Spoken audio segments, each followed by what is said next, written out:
2019 was the first time in 6 seasons that the Griffins did not make the playoffs. That's a long time. You know, injuries killed Bill. Yeah.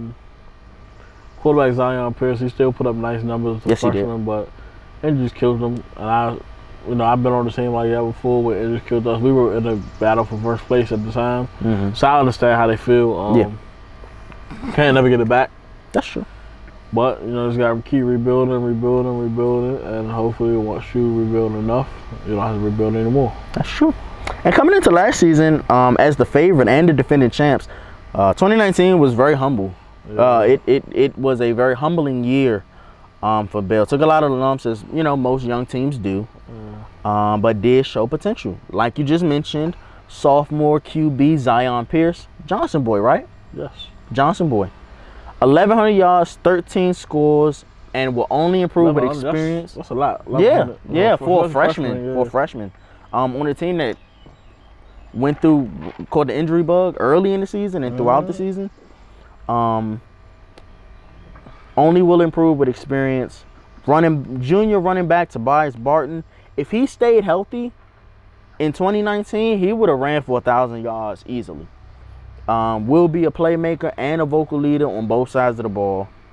And quiet sleeper who almost made his case for Defensive Player of the Year. Cornerback, wide receiver Aaron Thomas. Potential to be a lethal playmaker. 6 picks. Led the league deep into the season.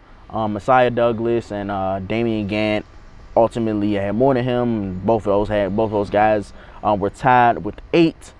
But I think Aaron Thomas, who caught 5 picks against Eastern, somebody has to look that up. There has to be a record, some type of. There got to be a record in some type of way. So I think Aaron Thomas is another name who's going to make an impact. And I think if those 3 are able to be hitting on all cylinders, which I'm sure that Coach Tyson and his offensive staff will make sure that they are, this could be Bell's comeback year for sure. And last point I want to make about Bell, man. They pride themselves, Coach OJ and his coaching staff, they pride themselves on being prepared. After 2019, I'm sure, I can just about guarantee you that lit a fire under their belt for them to show the city that Bell is still a team to be reckoned with. Makes sense. Absolutely. That's how you're supposed to be. You know, keep rebuilding your program, keep taking over, and don't let it die.